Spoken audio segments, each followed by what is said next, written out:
Hello, keepers and cold cuts. My name is TB Skyn, and welcome back to Mass Effect 3, where we've gone through most of the intro of the game. We're about to soon-ish get let loose onto the galaxy, but we've been to Mars, we've saved the Prothean data and stuff, and now we are free-ish to roam about the Citadel for a bit. First deployment is somewhere near Palaven. Reports say not to depend on comms. I'll leave vid messages then, and you can do the same. Well, they said that due to concerns about signal congestion, we're supposed to avoid sending messages at all. They're trying to keep war data coming through, so every data packet counts. So, how am I supposed to talk with you then? Rude. So this is something I like about Mass Effect 3, is that you see so many more interspecies couples sort of as part of the background. That's something Mass Effect 2 already sort of dialed that up a lot, like interspecies romance between different galactic species, which was really, really not present in Mass Effect 1 at all. And the rumor goes that that was something they had to push for internally at BioWare, like saying, hey, hang on, like these species live in the galaxy together, of course they fall in love, of course they form relationships, like... We have like the Asari, who are meant to be this alien sexpot species that fucks everyone. Surely, like, we can include where the pushback was like, no, that's gross. Gamers don't want to see that. Like, ew, Tyrians, like that shit. Where the BioWare's writers and creators really had to push back on that. Hello, Commander Shepard. Welcome to the Citadel. This is Docking Bay D-24. Note that due to recent events, official identification and weapons permits may be requested by CSEC personnel for routine verification. What's with the heightened security? New screening fields have been added in order to speed up processing at the security stations in each docking area. Citadel security screening technology uses highly advanced biometric authentication systems developed by the CERTA Foundation. Please note that any attempt to circumvent Citadel security measures will result in immediate incarceration. Any other important areas I should know about? Docking Bay E-24 has been repurposed into temporary housing to accommodate the recent influx of civilians to the Citadel. If you wish to contact your species' official Citadel representative, please go to Citadel embassies. For medical needs, the Presidium offers leading-edge care at the Huerta Memorial Hospital. The Presidium Commons have been a cultural mainstay since the Council was first established at the Citadel. What else is in the area? You are standing in Docking Area D-24. According to your biometrics file, you are cleared to access further information about this bay. This is the airlock currently assigned to the Systems Alliance ship Normandy. If you look out the bay window, you can see one of the many magnificent vistas for which the Citadel is renowned. What about that room over there? The waiting area is for those who wish to speak to our new arrivals. It is located next to security processing. That's all. Please speak with me again if you require further assistance. Yeah, we won't talk to Avina again. I just wanted to do it the one time. Ma'am, I can't say when we're deploying or where or why. But you're on the Normandy, right? I saw it dock. It was last seen on Earth. Did Commander Shepard escape? She did, didn't she? So why would she be here unless she's seeing the Council? Ma'am, I can't talk about that. You don't have to. Commander Shepard! What's going on here? Commander, just who I was looking for. Diana Allers, Alliance News Network. I think we can help each other. I suppose you want an interview? Even better. I'm a military reporter with the show called Battle Space. We're carried on just about all Council planets. My producers want me embedded on a human ship, and I want that ship to be the Normandy. Why would I want that? Wars can be won or lost in the editing room, and this war needs to be won. I've got Alliance security clearance and operate without a crew. You get veto power over the segments I file. Can you handle an arrangement like that? Or do I keep looking? Tell your producers yes for now. We'll see how it works out. Report to the ship as soon as possible. Any questions? How much gear can I bring? 1 footlocker. Aye, aye, Commander. I don't remember who it is, but that character is modeled after a real life person who I believe is also doing the voice acting for them. Which I'm not sure how to feel about Diana Allers. Like, a lot of her feels like a gimmick in a way that I'm sort of not super pleased with, but she's also, there's some interesting stuff about the character here and there. Commander Shepard, please select one moment, please. Now arriving at Huerta Memorial Hospital. Can't remember if Thane is here already or if you don't run into him until later. There she is. Hello. Shepard, there you are. Dr. Chakwas, you're here? I'm working at an Alliance R&D lab down in Shelter Wards, coordinating closely with Admiral Hackett. I heard you escaped Earth in the Normandy, and that someone was critically injured. I came as fast as I could. We had a run-in with the Cerberus synthetic on Mars. Ashley took the worst of it. How is she doing? Very well, all things considered. I'm impressed with Lieutenant Commander Williams' resilience, as well as Dr. Michel's expertise. I wish I could have been there to help on Mars. It's been 6 months, Doctor. How have you been? Good. I've been fortunate. When they impounded Normandy, the Alliance didn't really know what to do with me. I was never officially part of Cerberus, and I'd gotten a proper leave of absence from my previous post. So you hadn't technically done anything wrong by joining me to defeat the Collectors? Yes, though I suppose if you were judged to be a war criminal, I would have been tried as an accessory. Your place is in Normandy's medbay, not some lab. I couldn't agree more. You say the word and I'm with you. The Normandy wouldn't be the same without you, Doctor. Get your things. Docking Bay D-24. Yes, Commander. And thank you. Don't thank me so soon. Remember, Joker's still aboard. And I'd be surprised if he's been remembering his medication. I like Chakwas. Let's see. Is there anything else here? I don't think there is. Oh yeah, right. Commander Shepard, good to see you. Dr. Michel, it's been a long time. You've come a long way from that small clinic down in the wards. Because of you, I don't know where I'd be if you hadn't dealt with Fist and his thugs. Now I'm head physician in a Presidium clinic. You gave me this chance.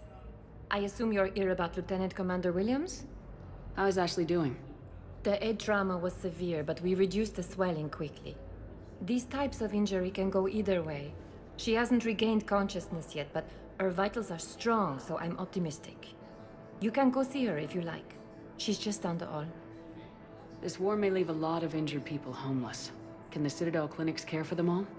We're fine now, but I'm worried. Every hospital on the Citadel is preparing for the worst. I hear the docks are tightly controlled, but we just can't leave people floating out there forever. How are your medical supplies holding up? We're well stocked now, but I can't say I'm not worried about the future. We've posted guards on our reserves. War profiteering has already begun. With a center of this size, you must have a lot of direct reports. We've got 12 full-time doctors and over 50 support staff. It can be overwhelming, quite different from my days in the wards. Keep up the good work, Doctor. You too, Commander. So, the nurse tells me you've refused to bathe and you only want to talk to another Asari. Yes. Can I have a gun? I'm sorry, no. Maybe I could be transferred to another hospital then. Someplace unsecured. I could have a gun then, right? And no humans. Wherever you transfer me, it shouldn't have humans. The humans are our allies. You don't trust them? No, it's not that. How are my eyes? What color are they right now? Maybe you could tell me what happened. Then there's this conversation. One of the genuine triumphs of Mass Effect 3 is just the sheer scope of the things that it managed to carry forward. All the little details, all the things that, like, little incidental things that you do in Mass Effect 1 that carry over into Mass Effect 3. Like, Mass Effect 3 was really the place where they doubled and tripled down on the gimmick thing. Patient stable for now. That was touch and go. Good work, Dr. Freilich. Narrow splint's still the best course of action. I'll see if we have the required stracial bindings. Meet you back here.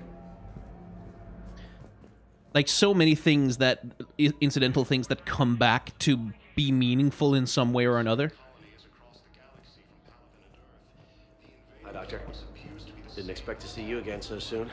Well, we need to prescribe you another round of antibiotics. For when I ship out? I have some bad news. Your squad applied the Medigel correctly, but infection had already set in by the time they found you. I'm sorry. I'm afraid we have to remove your leg below the knee. What? But... I don't understand it. It doesn't even hurt. It would if we took you off the painkillers, Lieutenant.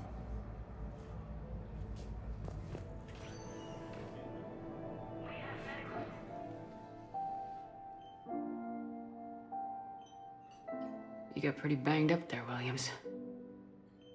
Had me worried. I just wanted to check in on you. See how you're doing.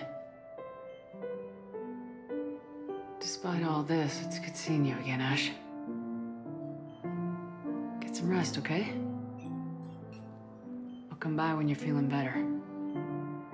We'll talk. You need anything, Doc, let me know. Okay, Ash. You take care.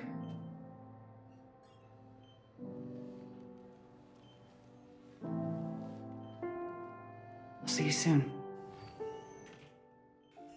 So the injured squad mate thing, the thing with Ash and Kaidan, again, the game is reinforcing this idea of precarity. That, like, you're no longer playing space superheroes who can take any amount of punishment and never get hurt, nothing bad ever happens to you. Like, it's still like, oh shit, like, people are gonna fucking die. Which is something, like, that was already sort of present in Mass Effect 2 with, like, the suicide mission. Like, that big sort of pivotal moment where you get to see who lives and who dies. Mass Effect 3 sort of tries, multiple times it will do this over the course of the game, this precarity of like, oh shit, are people like, are we gonna lose people? Are people gonna actually fucking die? Because what it's trying to do, it's trying to reinforce that sense of tension, that sense of being unsafe, and the galaxy being in danger, as well as you and your squad not being up against overwhelming and terrifying odds. And it works pretty well. Like, once you see the magic, like, once you see the man behind the curtain, it works a little bit less well, because, like, once you know what the outcomes of everything is and how to save everyone, especially on a first-time playthrough, it's very effective, because, like, you know that this is the last game in the trilogy, so you don't know, like, maybe they will kill people. Like, maybe they will actually do it. Ilium is under attack. Although the Asari colony is across the galaxy from Palaven and Earth, the invading force appears to be the same that attacked those planets. Hello, dear. Perhaps you can help me. I'm looking for my son. But we spoke about this already. I told you about his mission and... Nonsense. I just filled out the paperwork. He's very punctual when he's on the field. He checks in every week. Only he hasn't checked in for a while now. A month. Anyway, I'd like to file an expedited contact request. Yes, of course, ma'am. But the notes on his file state he's not under a contact ban. Oh, you already looked. How kind of you. I'm just so worried. It's not like him to go quiet. As soon as I get news, ma'am, I'll let you know as soon as I get news. You're such a nice young woman. You know, you remind me of my daughter-in-law. Here, and this is an extremely sad conversation, and we'll hear more of it as we return here. Here we have one of the limitations of Mass Effect's character design. Because this is supposed to be like a sweet old lady, right? Like an old mom who's trying to check in on her son, and she's a little bit absent-minded, maybe a little bit senile. But the only body model that Mass Effect has available is that one. It's the same body model with different clothes on. It's this one. Because like pretty much for Mass Effect, like, all women have one body, pretty much. And like, that's all you get. And so everyone, regardless of their age, regardless of who they are in the story, regardless of what they're supposed to communicate as characters, they look like that, all of them. But they're just like, BioWare, there was no way in hell it was going to happen. Not on the schedule that EA put them on, not on the budget that they had available. And so BioWare has all these workarounds, and you can see them in every single BioWare game, all of them. Dragon Age does it, Star Wars The Old Republic does it, every single Mass Effect game, Jade Empire back in the day did it. It's one of the sort of BioWare signatures, is they have this library of canned animations that can just be applied to like any human model that more or less fits the correct animation rig, and that's how they do it. So all Voluses have one animation set that they share. All Turians have one animation set that they share, and a lot of it is shared between each other. Like, a lot of it, Volus animations are just shrunken down human animations, with a few edits to make their little stubby arms work with them. I say all of these things not as a criticism of BioWare, but to point out, like, that the game manages to make it work in spite of this, like, in spite of all these limitations, in spite of all the corners that they have to cut in order to make it work. They do manage to make it work, because when I played this game for the first time, I didn't notice this. Like, I wasn't paying attention to it. I wasn't like, my brain wasn't tuned to it. But now, after many, many years of being familiar with Mass Effect 3, it absolutely is. Anyway, let's play the game. Sup, dude? There is no anti-humanity conspiracy here, Ms. Al-Jalani. The Council's simply not granting interviews at this time. My viewers are going to know that CSEC and the Council are denying them access. Listen, lady, you think I like playing gatekeeper between the paparazzi and the politicians? I don't have time to babysit them, and I'm not here to hold your hand. Well, I'm camping out until I'm granted an audience. Fine. I hope you brought a sleeping bag.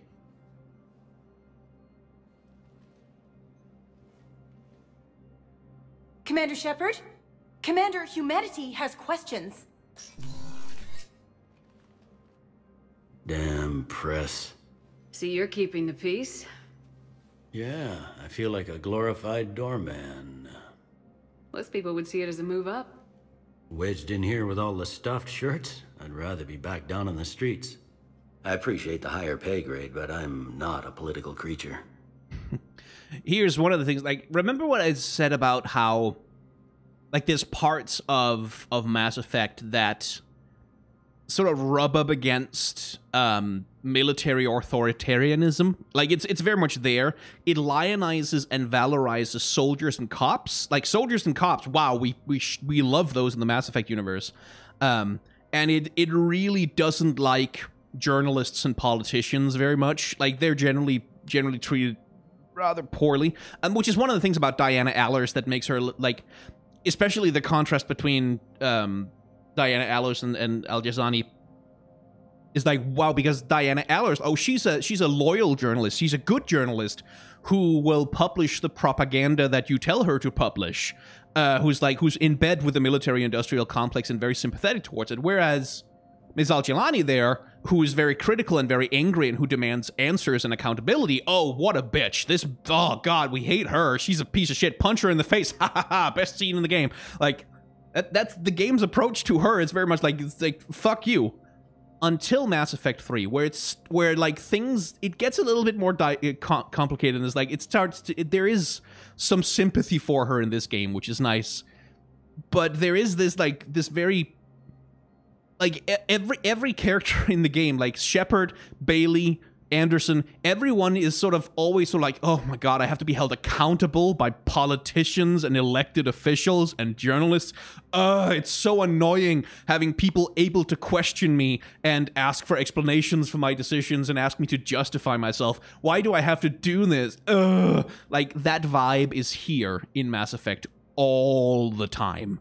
And it, like, that's core to the central character of Shepard. It's like the Council won't listen to Shepard. Like, Shepard says, the Reapers are fucking coming, man. And the Council is like, yeah, we're not going to reorganize our entire society because one person says, hey, there might be space gods coming to kill us all. We're not going to reorganize our entire society based on that. And the game as a whole, like, it very much trains you to sort of roll your eyes and then, oh my God, they should just listen to Shepard and do what Shepard says. Like, they say the thing is happening, so, like, obviously. It doesn't really, especially Mass Effect 1 and 2, don't have a lot of nuance in the thing of, like, hey, actually, no, the Council is acting fairly reasonably under the circumstances, where if there isn't, like, really solid evidence that space gods are coming to kill us all, maybe we shouldn't just take hundreds of trillions of dollars, or credits in this case, from every species in the galaxy and use it to build a big defensive space weapon against this threat that only this one crazy soldier says is coming, right? Like, maybe you don't reorganize your entire society based on one person says they talked to an old robot that told them that doom is coming, right? Like, but Mass Effect really never sees things that much from the council's perspective. It doesn't really have a lot of respect for, like, power politics as a thing of, like, hey, like, other species have the right to self-determine, and, like, they don't, even if you're right about the threat that's coming, you can't just force them to do what you think is necessary. You have, like, you have to govern by consent. You have to ask people to do things, and then they have to consent to it, because otherwise you're doing military dictatorship, which is bad. And that's the thing, again, with the long rant I went on. Mass Effect is reacting in its way to 9/11. It's reacting to the way that power was very quickly concentrated and handed over in huge amounts to the military, especially in Western nations, to the intelligence agencies, to the military, and the ways of seeing that as a social phenomenon. And it's not entirely critical of it. Still love the game, though. Like, I don't want anyone to mistake all the criticisms I have for me saying the game is bad or that I hate it. I think it's a very good set of games. I really enjoy them. I like them a lot because they engage with these difficult questions, even if I don't agree with the conclusions that they come to. If you didn't want to be upped, why'd you accept? You don't say no to Counselor Udina. Well, maybe you would, but I gotta live here. I know, squeaky wheel gets the oil, but I didn't lobby for promotion like some other officers. I'm not even sure why he picked me. I never know with politicians. I hate political BS. Captain Bailey is also like... like, Captain Bailey is a corrupt cop. Like, he's corrupt. He's fully corrupt. He engages in police brutality against his witnesses and informants. He has complete and utter disdain for the people that he's policing. He has complete and utter disdain and contempt for the elected politicians who are supposed to check his power and, like, keep him in line and hold him accountable, and for the press. Like, but Bailey is very much a sympathetic character in Mass Effect. Like, you're supposed to, oh my god, he's so put upon. It's so hard being him, a cop who has power over people and who's being... like, who has to play by the rules. Oh, how sad for you. Like, you're sort of supposed to take his side in every conversation. It's a stupid game, bear with. Like, the most you can say in terms of pushing back against him, like, hey, you know, like, there's a reason we have elected officials, is... Don't lose your edge. You might need it. Oh, wouldn't mind an excuse to get my fingers dirty. It's killing me about Earth. You and me both. I haven't been back in years. Now I may never. If this ain't the end of days, it's pretty damn close. When he says he wants an excuse to get his fingers dirty, he means he wants to brutalize his witnesses. Like, what he means is he wants to engage in violence. Because he's a cop. It's, yeah. And it's this thing of, like, when you're assessing media, like, it's this important question that you always have to keep in mind of, like, where is this media? Like where does it, what is the position that this media is coming from? What are the things that it considers unquestionable? And which things does it consider, like, available for discussion? And one of the things that this game considers unavailable for discussion is whether or not the institution of the police is good, whether or not the institution of the military-industrial complex is, I mean, not necessarily morally good, but necessary, right? Like, an unavoidable necessity that you just have to deal with. Quarian fleet intel. Quarian pilgrim Genvola Narnima on the Citadel received a large credit transfer from the fleet. Genvolan purchased tech, including high-end weapon mounts and kinetic barrier emitters from several ship service centers. On Ilium, another Quarian pilgrim, unidentified, was observed searching for a ship traveling close to the Perseus Veil. The pilgrim was later heard saying that his pilgrimage was recalled. Data suggests the Quarian fleet is withdrawing its pilgrims and upgrading ships for combat somewhere near the Perseus Veil. This could be a reaction to the Reaper invasion, but no formal offer or request for assistance has come. Intel suggests the Quarians may instead be preparing for conflict with the Geth. Commander, Counselor Udina said you'd be coming. If you'll follow me, the council is already in session. We've got our own problems, Counselor. Earth is not in this alone. But Earth was the first Council world hit. By all reports, it faces the brunt of the attack. by your reports. That little shaking of the head. The reports are accurate. Earth was attacked by the Reapers. And it's just the beginning. We need your help. Everything you can spare. Each of us faces a similar situation. Even now, the Reapers are pressing on our borders. If we lend you our strength to help Earth, our own worlds will fall. We must fight this enemy together. And so we should just follow you to Earth? Even if we were to unite our fleets, do you really believe we could defeat the Reapers? I don't expect you to follow me without a plan. Counselors, we have that plan. A blueprint, created by the Protheans during their war with the Reapers. A blueprint for what? We're still piecing it together. But it appears to be a weapon of some sort. Capable of destroying the Reapers? So it would seem. The scale is... it would be a colossal undertaking. No. I forwarded the plans to Admiral Hackett. The remnants of the human fleet are already gathering resources to begin construction. Our initial calculations suggest it is very feasible to build. If we work together. Have you considered that the Reapers destroyed the Protheans? What good did this weapon do? It was incomplete. There was a missing component, here. Something referred to only as the Catalyst. But they ran out of time before they could finish building it. Do you really believe this can stop the Reapers? Liara believes it can work, and so do I. And while I haven't always agreed with Udina, he's right about this. We need to stand together, now more than ever. The Reapers won't stop at Earth. They'll destroy every organic being in the galaxy if we don't find a way to stop them.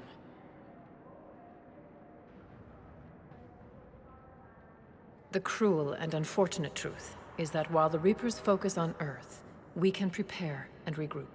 We are convening a summit amongst our species. If we can manage to secure our own borders, we may once again consider aiding. I'm sorry, Commander. That is the best we can do. Shepard, meet me in my office. I hope that's an offer of support. I'll be digging up what I can on this Prothean device, Shepard.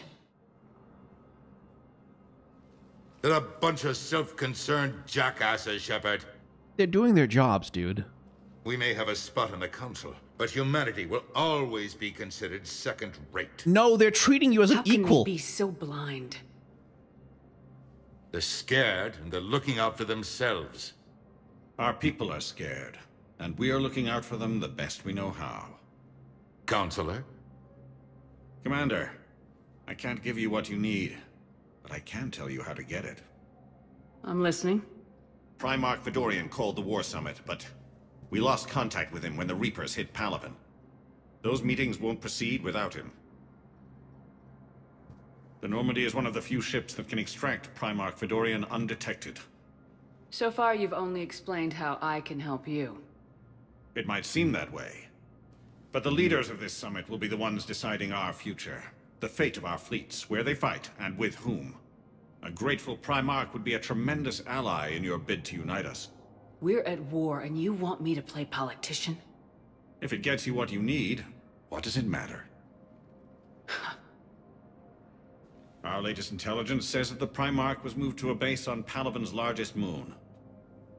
I've done all I can to help. The rest is up to you.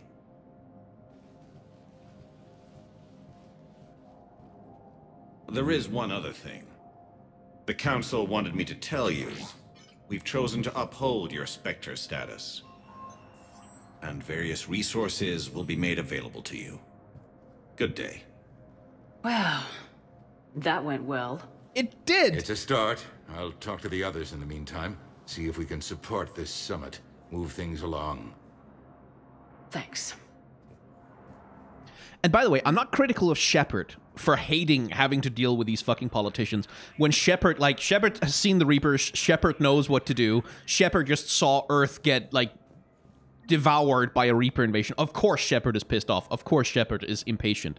It's just that the game itself has this, sort of just deeply held disdain, not just for politicians, but for the idea of political process, for the idea of being held accountable by others, because the council are doing what they're supposed to do. These people were elected to their positions to, like, look out for the interests of their people, and the way that, like democratic consensus works is that you come to a consensus where everyone's best interests, or at least everyone can agree that their interests are being served nominally. And that's one of the things I like about Mass Effect 3, because the process of playing this game, the process of going to all these places and uniting all the different peoples of the galaxy and, like, having this final stand against the Reapers, it is that process. It's the thing of, like, you can't just say, well, Earth is under attack and we want Earth to survive, so fuck you, come defend us. That's not how it works. You have to be willing to go the other way as well. Like, you have to count Turian lives and Salarian lives and Krogan lives, and, like, all the other lives have to count as equally valuable to human lives. And if all the other lives in the galaxy are equally as valuable as human lives, then it's not unreasonable of the council to say, like, no, actually, our first priority is defending our own people, because that's our fucking jobs. So I don't blame Shepard at all for being impatient, but, like, the game itself just doesn't... It's a lot better about it in Mass Effect 3, but the Mass Effect series as a whole has a lot of disdain for politicians doing exactly what they're actually supposed to do. The Council. You saved their lives. And for what? Apologies that boil down to maybe later. If we don't figure out something, maybe later will be an epitaph on a mass grave of 11 billion. Humans. I know what I'm gonna do. What are you gonna do? Humanity has created some goodwill in the galaxy. Now we cash in our chips. I will get what funding I can, what materials I can, and spread the message. Help the humans, help yourselves. I'll institute a draft in our colonies and order all civilian ships armed. Work on the Prothean device will be around the clock. Notice, like, Udina opens with the line, you saved the council, and for what? It's like, yeah, like... like, he's so annoyed that, like, well, you saved the council and now they won't do your bidding? What was the point of rescuing them then? Which, again, it's the thing of, like, and this is something I like about the writing, because Udina is an anti-alien racist. Like, that's what he is. And he demonstrates this in that conversation because, first of all, he considers all other lives in the galaxy just less valuable than human lives, just full stop. And when he says, like, oh, there maybe later will be, like, a tombstone over 11 billion graves, like, yeah, but, like, if they all go to Earth to help us there, that's probably also going to be, like, many billions of their species dead, you know? Like, but Udina in his rhetoric, he just doesn't consider that. Like, he just doesn't consider that alien lives have the same value as human lives. And again, that's part, like, he's a racist, and this is how they talk, this is how they think, and you sort of get this, and with Udina especially as a character, you can see the way that kind of thinking gets into your head and just seems a completely reasonable way to think. Any news from Earth? There is constant news. All of it bad. The Reapers are destroying satellites and the old nuclear missile silos, along with everything else that could help. We have a handful of quantum entanglers spread out over the continents. All other communication is cut. And again, it's like, I also fully understand why Udina is like, holy shit, my home planet is under attack. This has to be the single most important thing in the entire universe. It's understandable. It's just because his thinking is human supremacist, like, it shapes everything about his rhetoric, everything about how he prioritizes. What's your read on the counselors? Any angles I could pursue? Tavos is a diplomat and compromiser, but she's wrapped up in defending Asari space like a mother panther. Valern is out of his depth. The Solarians like their wars won before they start. They're frightened now. Use that. In Sparatus, I'd take what he offers. It's strange days when the Turians are the least hostile to humans, and there's a need there. You're a Citadel counselor. Don't you have options when the others block you like this? With Parliament destroyed and Shastri gone, I have more power than any human in history. But today, you saw how little that is. Rest assured, I will not be counted out long. I know I can move mountains. Do not lose sight of that, because the task before us is moving planets. I'm not going to encourage him to get some results, because... Did you know a lot of people on Earth? Many. It's monstrous to think of them being snuffed out, of course, but the part that gets me is Arcturus. I must have known most of the Alliance Parliament on a first-name basis. I required a second VI just to track all their birthdays and anniversaries. Rose Garden stuff, but to have it all gone. I should go. I'll be here. Everyone is traumatized. Like, everyone is traumatized. Everyone is running scared. Everyone is desperately terrified about the future. And Mass Effect 3 is about, like, what happens when you put people in that situation. Speaking of which... Commander Shepard. Commander, the people of the Alliance have questions. Hey, how you doing? Commander Shepard. Khalisah bint Sin and Al-Jalani. Isn't it true that you were on Earth when the Reapers attacked? How do you justify running away while millions of people on Earth die? Is that the best we can expect from the Alliance? I came to get help for Earth. For everyone. What about all the people suffering while you play politics with the Council? What about them? How can you stand here while our families die? What are you going to do? Khalisah, we're doing everything we can. Before they cut the feeds, there were so many dead. I'm gonna stop the Reapers or die trying, but I need your help. Keep asking the hard questions. Don't let the Council forget about Earth. I will. Thank you, Commander. We haven't always seen eye to eye, but I'm glad you're on our side. Punching journalists is bad, actually. You probably shouldn't do that. So, you're just silent behind enemy lines until the war is over? No, they've got us on rotation. We're mostly in fortified holding zones until strike teams clear an area. Then we come in and set up medical bunkers and supply depots. And then the main fleet comes in to occupy. I'm not wearing commando leather, honey. What does that mean? We'll be perfectly safe. They don't put engineers on the front lines. But you won't be able to talk to us.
Liara, can I help you?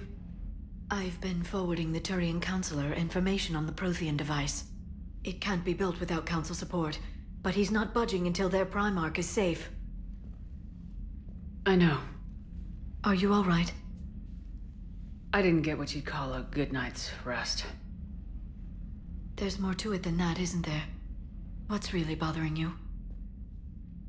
When the Reapers hit, I could hear people screaming in the streets below me.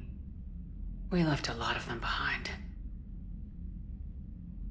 There's no way for you to save them all. But I know you're doing everything you can, and you'll get back there in time to help. I hope you're right. Don't blame yourself, Commander. Commander Shepard, I'm Specialist... I love her. I beg your pardon. I thought you were alone. I was just leaving. Commander Shepard, I'm Comm Specialist Samantha Traynor with Alliance R&D. I was part of the team retrofitting the Normandy after you turned it over to the Alliance. There weren't many of us aboard when the Reapers hit. Slow down, Specialist Traynor. You're doing fine. Thank you. I worked in a lab. I never thought I'd be serving on a ship. Why don't you tell me about the retrofits? The ship's in line with Alliance regs now, and it has new, top-of-the-line, quantum entanglement communicators. In fact, Admiral Anderson had intended to use the Normandy as his mobile command center. That's no longer an option. Yes, I heard he chose to stay and fight. In any event, I'm honored to serve under you, Commander. For as long as you need me, that is. They only sent me here to oversee the retrofits. Shepard, some of our systems require further testing, and Specialist Traynor has been extremely effective during installation. I would prefer that she remain. Got it, EDI. Oh, wait, since when does a virtual intelligence make requests? EDI's an AI. Fully self-aware. Oh, I knew it. I knew Joker was lying. Jeff requested that I pretend to be a simple VI to protect myself. I apologize for the deception. Thanks, EDI, and I apologize for all those times I talked about how... attractive your voice was. Anyway, shall I give you a tour? I think you'll be impressed by the new upgrades. Disaster lesbian, I love her. In the CIC, you'll find the galaxy map where you can set the Normandy's destination. You can also check your messages at your private terminal. The War Room houses a strategic command center for mission-specific intel and war analysis. The shuttle bay contains an armory where you can modify your equipment between missions. Finally, Liara has set up a lot of hardware down in the old XO office on Deck 3. I think she's claimed that room. And there you are. Still the same ship as before, it just flies Alliance colors now. Speaking of which, I believe Admiral Hackett would like to speak to you at the VidCom.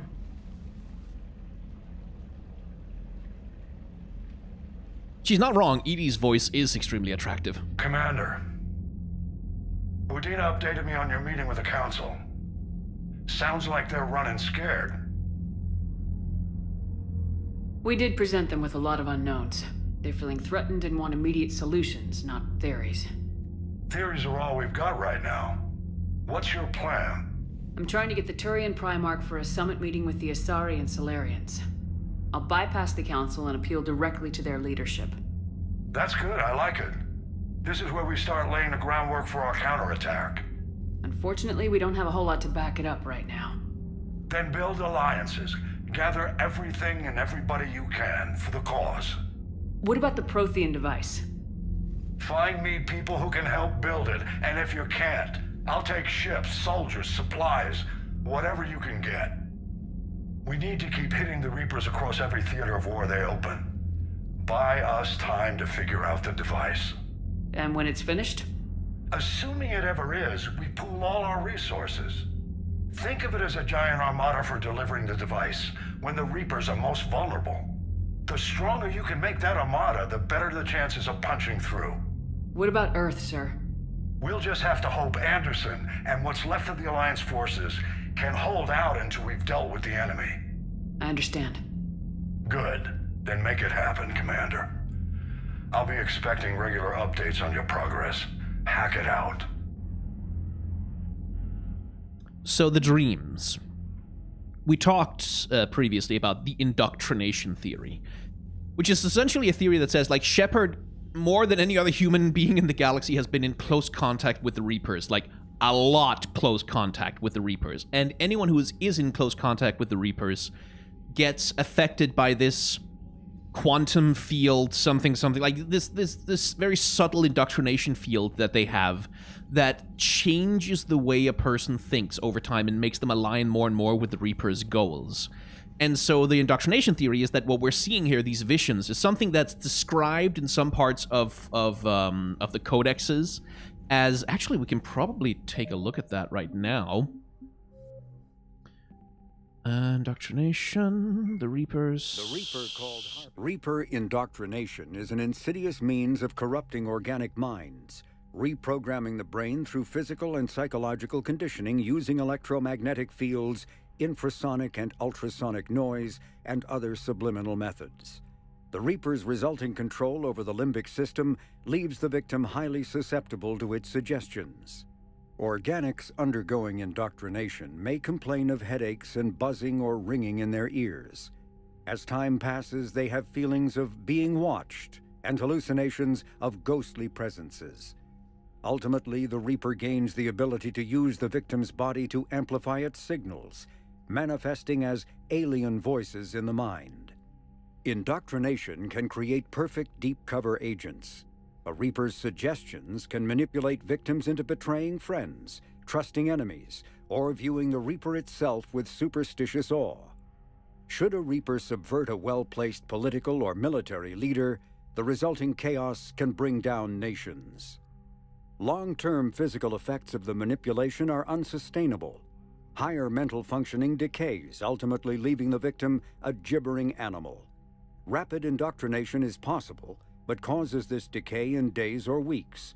Slow, patient indoctrination allows the thrall to last for months or years. That's indoctrination. Like I said, like one of the couple of the things it says is headaches and buzzing or ringing in their ears. There's a lot of buzzing and ringing in the ears in this game's sound design in general. Feelings of being watched and hallucinations of ghostly presences, like that's very much what we're seeing with Shepard's dream here. So that interpretation of the game is that Shepard is currently feeling the effects of indoctrination, and part of their arc throughout the game is learning to reject it. Which is something that comes through in the ending of the game, and we'll talk about that once we get there. But yeah, like, so it's a valid reading of the game. The other way of seeing it is that Shepard has fucking PTSD, complex PTSD, which also presents with things like hearing, like auditory and visual hallucinations, terrible nightmares, dreams, like sensory overload, and it has a complex PTSD can do basically fucking anything to your brain. Like it's a terrible, terrible thing to go through. And Shepard has been through more than most. So like that's another way of seeing it, is that like, no, Shepard has like post-traumatic stress disorder, a lot of it. And that, again, like, is if we see the boy, the child, as a symbolic stand-in for humanity as a whole, a symbolic stand-in for, like, innocence lost, for Earth itself, like, that's the thing that Shepard is grappling with, is, like, my people are dying. And I can't, like, that dream is, like, you're chasing after this image and you can't save them, you can't help them, no matter how much you want to. Anyway, let's look at war assets. Okay, we have a bunch.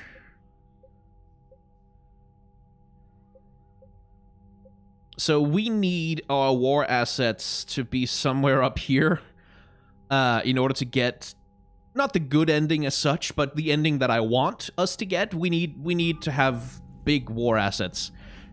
It used to be upon the original release that you had to play multiplayer in order to, like, you gained like a multiplier on your war assets that made it a lot easier to hit that target. I think they've done some changes to that in the remaster, but I don't know exactly what they are. So I'm just kind of hoping that I don't have to grind out every single goddamn side mission. I can't believe the Council won't help. Come on, Sarah.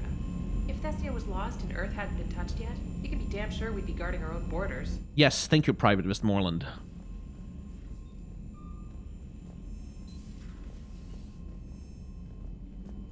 Commander, the Alliance has found a new Cerberus lab on Sanctum. Admiral Hackett would like you to investigate. Commander, come to check on your new recruit? Just wanted to see how you were doing. Still trying to get my bearings. When I was working on the Normandy's upgrades, I left at the end of the day. I didn't even have a toothbrush or a change of clothing until I made some emergency purchases on the Citadel. Next time you need something, just ask. You're not alone here. Oh, it's no trouble, Commander. I'm sure you have larger concerns. We can put in a requisition order. My toothbrush is a Cision Pro Mark IV. It uses tiny Mass Effect fields to break up plaque and massage the gums. It costs 6,000 credits.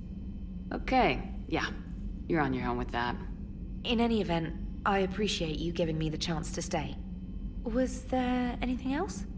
How'd you end up in the military anyway? My family didn't have money for university. When the Alliance saw my aptitude scores, they offered me a full scholarship. I served my required years after graduation and decided to stay. I really like the challenges of the lab. Although, I'm sure I'll grow to love frontline service as well. I'm surprised you're worrying about a toothbrush. We got bigger problems right now. Oh, believe me. Seeing the Reapers on Earth was terrifying. But I won't help anybody by bursting into tears here in the CIC, will I? Being here on the Normandy helps. If anyone in the galaxy can stop the Reapers, it's you. And if flagging your messages and managing strategic intel helps you in any way, then it's worth it. You worked in Alliance R&D? Yes.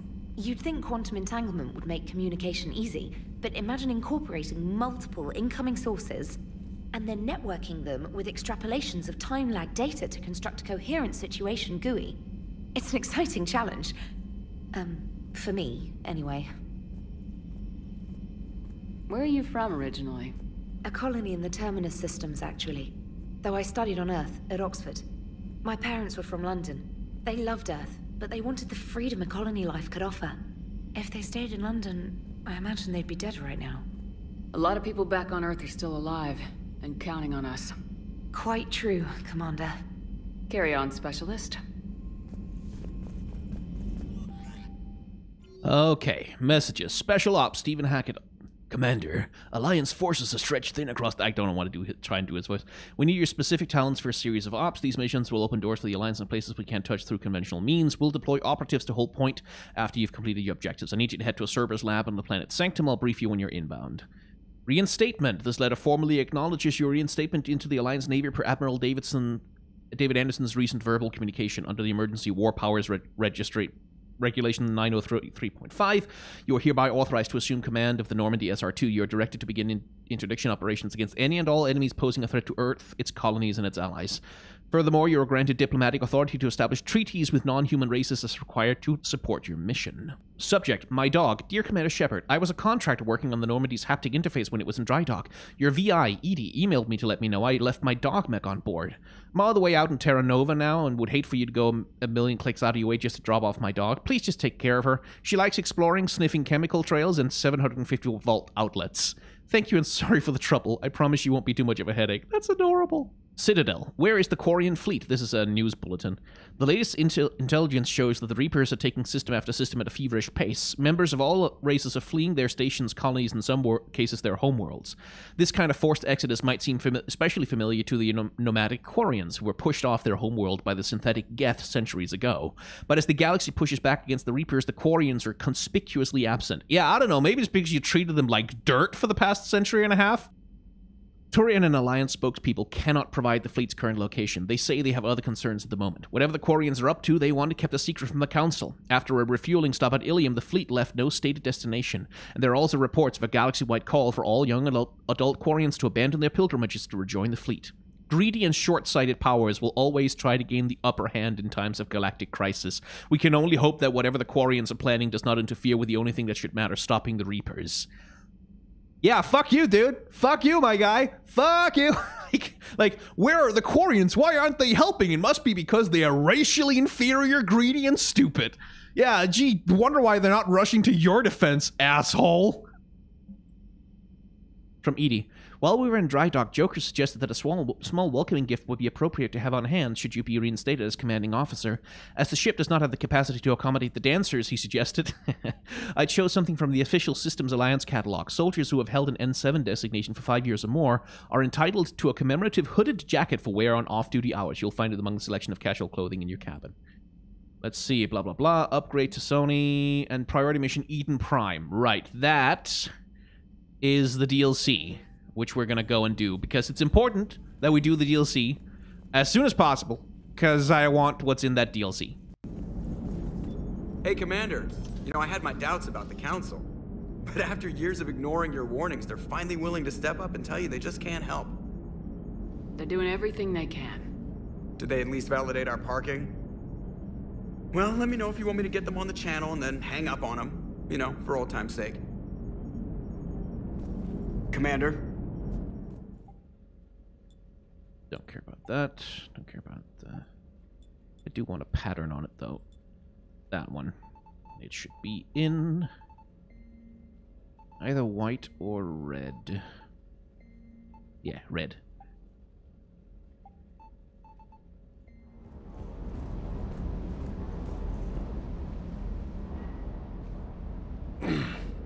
Hey, Shepard. How'd it go with the Council? Same as usual. Non-committal, unhelpful. Bet they still wanted you to help them out, no? Yep. We're going to rescue a Turian Primarch from Palaven. Sounds like fun. Never been to the Turian homeworld. You come down here for something? Or are you just looking? We're not gonna flirt with him. It's my ship. I go where I want and talk to whoever I want. Fair enough. You can flirt with James a lot, but we're not gonna. Not sure what there is to talk about. You already know my service record.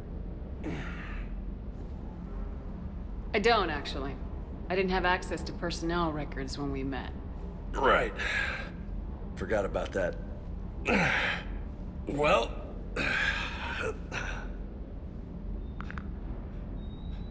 Think you can dance and talk at the same time?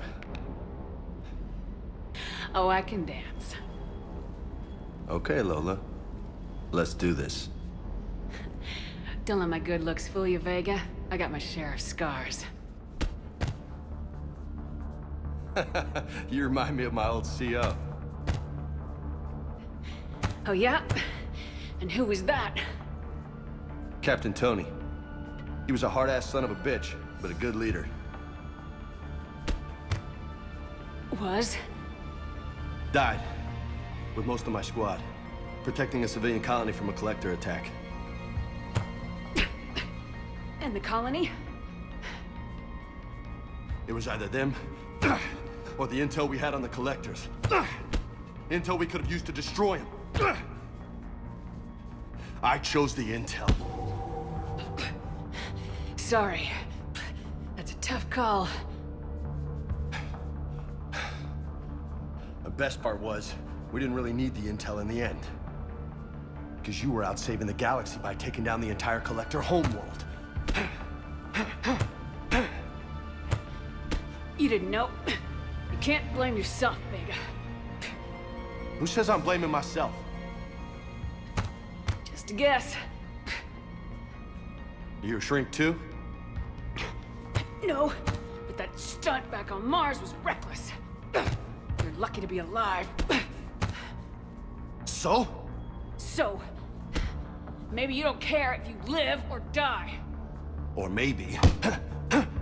I'm just willing to do whatever the fuck it takes to end this goddamn war. Maybe you are. But if you're half as good as I think you are, we need you alive. Thanks for the pep talk. Anytime. Hey. Thanks for the dance, Lola. Lola, huh? You kinda look like a Lola. You're cute, so I'll let you get away with it. For now. That's it. Now you made me blush. We're not gonna flirt too much with him. Lieutenant Steve Cortez, shuttle pilot. Got news about our supply chains, Commander. Nice to meet you, Lieutenant. What's going on? Sorry to just jump in, Commander. There's so much to be done, I get caught up in the tasks at hand. He's always like that. You need to chill out, Esteban. So you do care, Mr. Vega? Or is that the Cerveza talking again? So what's happening with our supply chains, Lieutenant? Alliance procurement chains are in chaos, but the Citadel's economy is still running. I can network to Citadel retailers. You can view inventory and make purchases right from this console. When I network to a new store, I'll let you know. It does cost more to coordinate delivery to the Normandy, so it's cheaper to buy supplies when you're there. So, you're my shuttle pilot, but you're setting up procurement chains? I wasn't assigned as Normandy's pilot. Not much need for one on a dry dock ship. I was overseeing the retrofit of the cargo hold. I'm quite familiar with the operation and maintenance of the UT-47 Kodiak and the M44 Hammerhead. In my experience, it made sense for me to take over as shuttle pilot when we left Earth. Especially given Mr. Vega's love of mid-air collisions. To save the day, pendejo! I'm also responsible for logistics, making sure the armory and shuttle are properly stocked and maintained. I really like his back and forth with James. How long have you been with the Alliance? About 10 years. I enlisted in First Fleet serving on the SSV Hawking, flying F-61 Tridents mostly. I love the Trident, it practically dances in low atmo. I spent as much time tinkering on my bird as flying her. Got a bit of a reputation. So you can fly fighters and fix them? Yeah, I got a knack for procurement too. They were grooming me for CAG, but my skill set made me more valuable commanding a flight deck. They assigned me to the Normandy retrofit team about 5 months ago to oversee all cargo bay modifications. What happened to the M44 Hammerhead? It was sent to the tech labs for a retrofit. To afford mobility with such a small ESO core, its design sacrificed armor plating. The lab engineers are trying to improve that. After the Reaper invasion, those labs are probably just a pile of rubble. The Kodiak seems a bit different. Good eyes, Commander. This is the UT-47A Kodiak. It's got an upgraded ESO core and prototype stealth technology based on the Normandy design. For quick drops, I can get you in and out virtually undetected. She flies like a brick, so that's why you need a good pilot. Do you maintain this armory? I share that duty with our illustrious Mr. Vega. Though I believe the only weapon he really cares to maintain is himself. You know you love the show, Esteban. The first retrofit we did was to move the armory down from Deck 2. I'm not sure what Cerberus engineers were thinking. Now you get off the elevator, pick your gear, and head right into the shuttle. Just like the original Normandy. Welcome back to the Alliance, Commander. You were stationed on Earth. Do you have family there? I'm an only child. Lost my parents years ago. I had a husband back when I was stationed at Ferris Fields. The Collectors took out the whole colony. I'd rather not talk about it.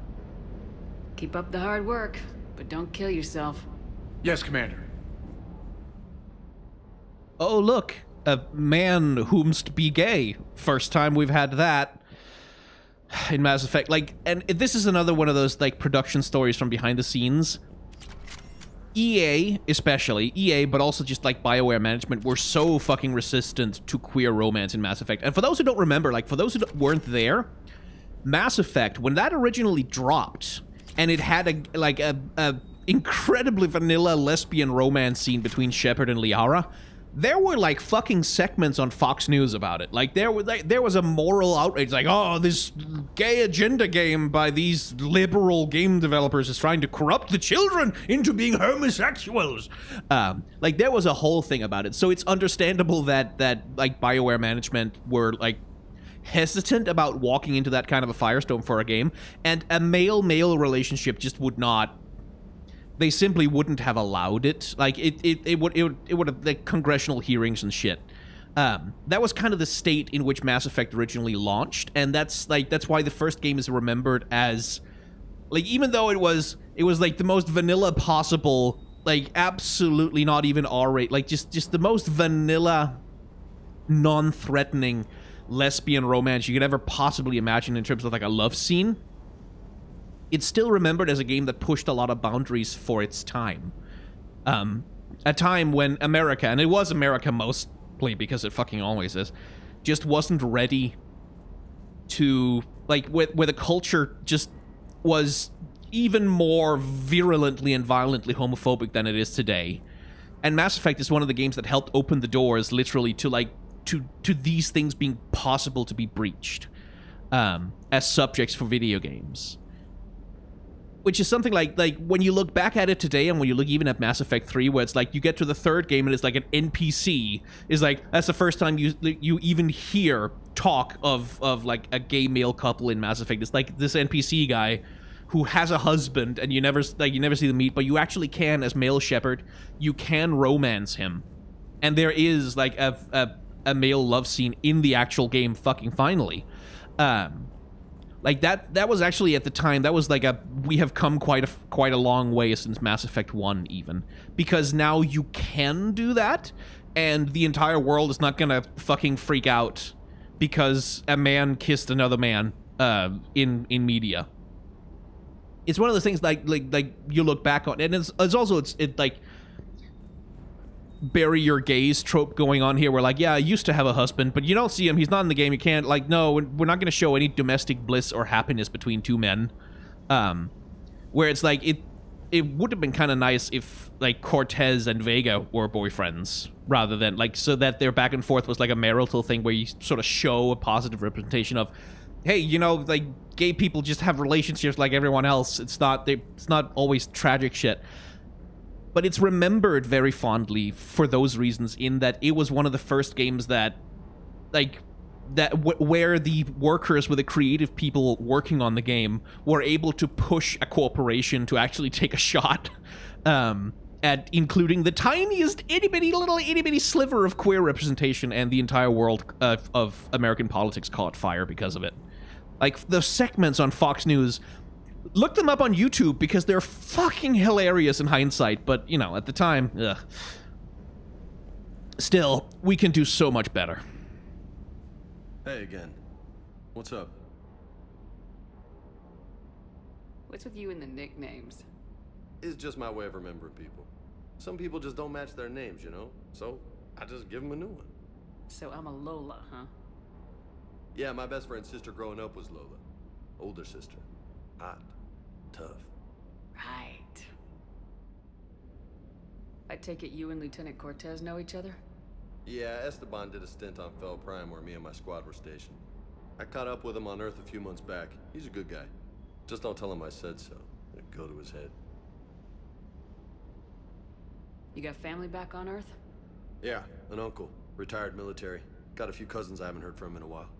You and your uncle close? Yeah. He was the reason I joined the Marines, and was about the only good thing in my life after my mom died. No dad? He's there. Somewhere. But I'm not sure I'd call him family. Not anymore. I would like to find out how my uncle's doing, though. You had a hard time leaving Earth. You still want to head back? Hell yeah. But I get it now. It's not where I'd be most useful. Not yet, anyway. We'll get back there. I know. And I'll do whatever it takes to get us there, Commander. Maybe no more shuttle crashes. No promises now that I've gotten the taste for it. Besides, I like to keep Esteban on his toes. You mentioned a mission you had against the Collectors. What happened? Pretty much what I said. Things went foobar, and I was one of the few to make it out. If you want the rest of the story, you're gonna have to get me really drunk, or... Or what? That's about it. Sorry, Commander. Just not interested in talking about that. Next topic? I think that's all. I'll talk to you later. You bet.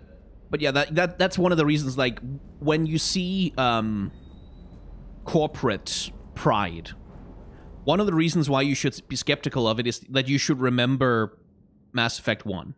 You should remember how much of a push it took to get them to show, like, the most basic and vanilla thing possible. Like, how much pushing it took to get them there, and how much pushing it takes to get them to do anything. Even now, 20 years later. Where are you, Boo? There you are. Boo! There you are.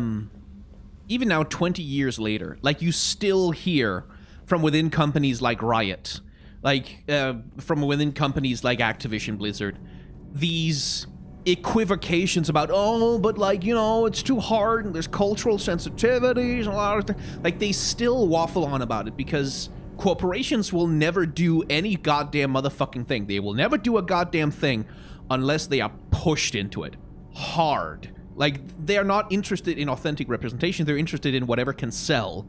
And so to get them to do any goddamn thing, you have to convince them that the benefits of inclusion are worth the cost of controversy. And it's so, like, this is why, like, you will never get the representation that you crave, the authentic queer art that you crave from corporations. You'll get it from your peers. Read fan fiction. Make fan fiction. Make scenes. Never look to Disney for it. Like, never give them that power. Like, Disney Pride, it's shit. It's crap. It's worthless. It's garbage. Riot Pride, like, again, not the people who organize it within the companies, because they're trying to do their best to like, create authentic queer representation, but like the corporate strategy, like the branding, where they slap that shit on a product and go, hey, we support gay people so much, please don't pay attention to who we're donating money to politically. Like, it's worthless. It's not worth the piss you can take on their faces. It isn't. It never is, and it never will be, because capitalism is bad. Anyway, moving on. Commander, welcome back to the Normandy. Or maybe you should be saying that to me. Engineer Adams, what are you doing here? I was put in charge of the drive core retrofits. My experience on the Normandy SR-1 made me an obvious choice. So, what do you think of our SR-2? She's incredible. If there's one nice thing I can say about Cerberus, it's that they know how to build a ship. And about that, Cerberus, I mean, I owe you an apology. How so? Back when you got this ship, Dr. Chakwas contacted me, asking me to help with your mission against the Collectors. I refused. I didn't have your back, and I'm sorry for that. Why didn't you join us? I saw what happened to you when the Normandy went down. I didn't trust that it was really you, and I certainly didn't trust Cerberus. Also, as an officer of the Alliance, I don't just leave my post, you know? Your Alliance first. That's the way it should be. Thank you, Commander. Glad to be aboard. Is your family okay? My parents are serving on Viridian Zenith, an Alliance agricultural vessel. My sister is a navigator on the SSV Benjamin Davis. Happy to report that both vessels are safely under Hackett's command. Does the new Normandy stack up to the old SR-1? Stack up. It blows the old ship away. The Tantalus drive core has been completely overhauled. The SR-2 might be nearly twice the size, but the new drive core is 3 times bigger. This ship can fly. That said, Cerberus isn't too high on safety. If pushed past her limits, this core would vent into engineering. Guess it gives my team incentive to keep her well balanced during a firefight. Do your job or get vaporized. Pretty much. I noticed you upgraded the kinetic barriers with cyclonic technology. Should help reduce the draw when under missile fire. Hopefully that means fewer vaporized engineers. The IES stealth system is significantly improved. It can handle a higher blue shift of our emissions. And that means? We should be able to drop out of FTL without triggering every sensor in range. Very handy for stealth reconnaissance. All in all, the Normandy is a marvel of engineering. What do you think of EDI? We had a good talk during the retrofit. A little strange at first, talking shop with an AI. AI? I thought EDI posed as a VI to keep the likes of you from unplugging her. Yeah, but I saw through her. Have you seen her hardware? Processing power is off the charts. And then there were the problems that kept fixing themselves. If I hadn't had her pegged, I would have sworn I was losing it. You never expressed any skepticism, Lieutenant Adams. I figured I'd better play it safe with the Cerberus AI, EDI. No offense. None taken. As long as you keep your fingers out of my cognizance processors. In the beginning, I tried disconnecting her from key processes without giving myself away. Easier said than done. But Joker seemed to trust her, and in time I saw her advantages. Even grew to like her. Carry on, Adams. Aye, aye, ma'am. Let's go see Alice. We'll talk to all the NPCs, and then I think that's where we'll cut an episode. Let's talk to Alice. She's set up in here, I think. There she is. Lots of pictures on the wall. How's your new assignment working out, Allers? Fairly normal, except for the unshackled AI, Matriarch Benezia's daughter, and the communicator that can reach Earth. The first two, I can deal with. That last one gets my attention. So what are you asking for exactly? Anything from Earth is the lead story right now. That's not opinion, it's fact. Maybe I can pass on a few non-classified progress updates. Seriously? You just doubled my ratings. I don't need FaceTime, just a data upload. I want to just say, go after Cerberus, get him, but no, we need support. Tell people what's really happening on Earth. We need long recruiting lines on every planet after you air a story. I can do this, Commander. Remind me to tell you about the time I made an Elcor cry. Liara.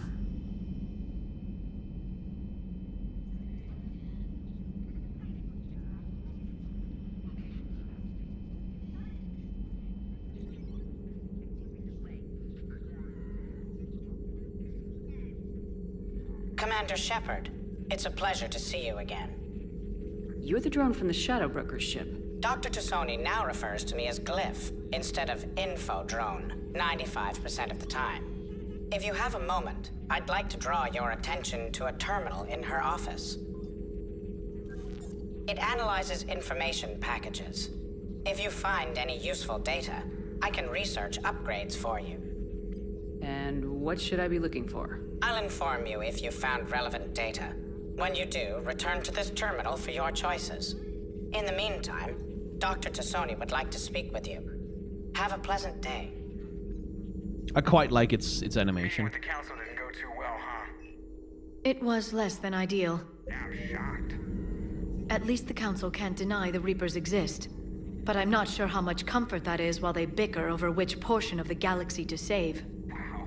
Becoming the big info brokers turned you into a real cynic, Liara. I like it. I'm flattered, I think.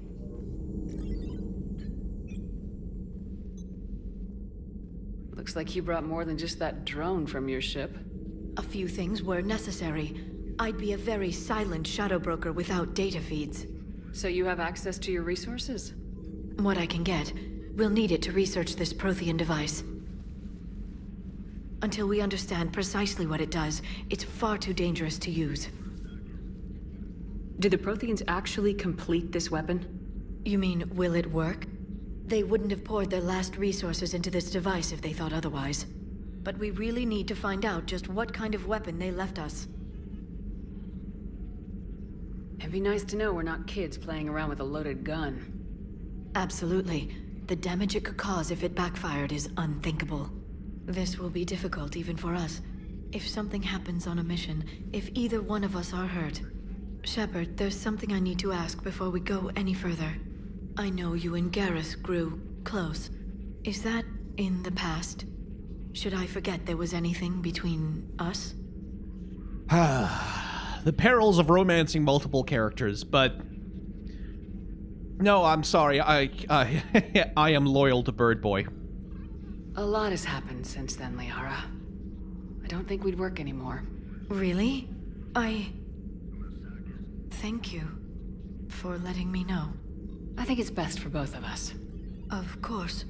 Well, anyway, I should get down to business. There's a lot to do if we're to discover exactly what the Protheans left us.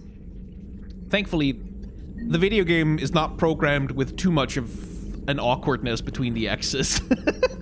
This terminal contains non-essential correspondence from your allied forces. Dr. Tassoni has granted you access. Glyph, remind me to clean up these old notes. Perhaps reviewing them will lead to something useful for the Prothean device. Let's see. University of Ceres agreed to sponsor me at the Prothean dig of Drecherup. Very exciting. Professor Hennel is heading the expedition herself.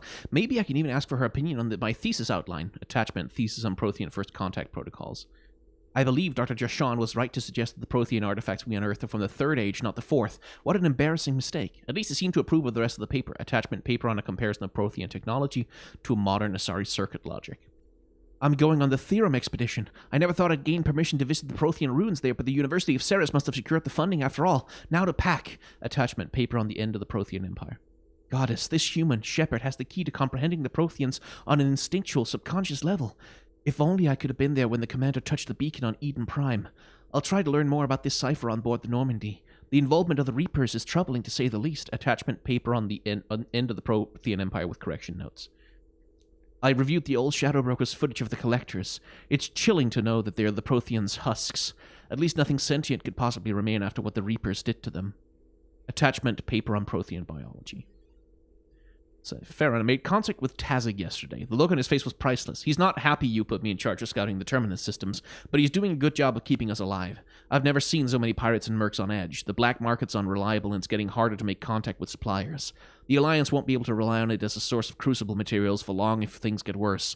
Some of the other operatives think we should cut our losses now, but I just keep asking them, when did the odds ever stop the broker? Farron. P.S. I hope you finally got our little friend Droney to stop saying shadow and broker out loud in the same sentence to anyone in sight.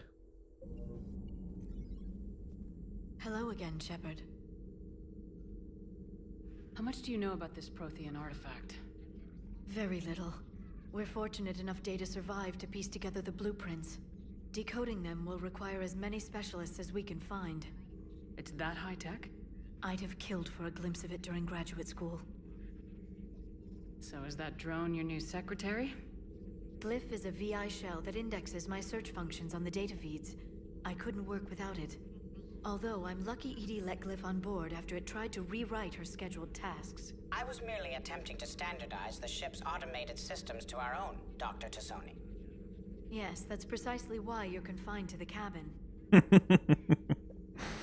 What's been happening with you as the broker, Liara? It's been exciting. The old broker's ship, impressive, but it was never meant to be space-worthy. Which meant the elusive man eventually tracked me down on Hagalaz. What happened? I knew he was coming. Farron and I loaded as much of the ship's specialized hardware onto a shuttle as we could. We got away from Cerberus' ships after arranging an appropriate distraction. What kind of distraction? Sending the broker's ship exploding into a Cerberus cruiser. I don't think the elusive man expected me to give up my resources in such a spectacular fashion. Can you still operate as the broker without the ship? Well, I couldn't let the elusive man have it. I saved what was crucial. My network of agents is intact, although the Reapers have taken a toll on their numbers. It's taking a while to re-establish contact. So where is Farron if you two escaped? He convinced me he was recovered enough to work, and I do need more agents. Agent Farron didn't report any injuries during his last call to you, Doctor. True. Given what he survived, I should probably worry less. What have you been up to since we last saw each other? Since you helped me defeat the Shadow Broker, I started looking for defenses against the Reapers. The Protheans were the only ones with substantial information on them. The older civilizations barely had records. I knew the elusive man was hunting for the same thing when our agents began crossing paths. Like on Mars. I thought I'd covered my tracks, but he had surveillance there all along. By the way, one thing to notice about the voice acting for Liara that I've always liked is that the voice actress is very specific about how she chooses her diction. I thought I'd covered my tracks, but he had surveillance there all along. Like, she has this airy sort of affect floating over the top of it, but she's never indistinct. Like, she never slurs a word. She never, like... We'll talk later, Liara.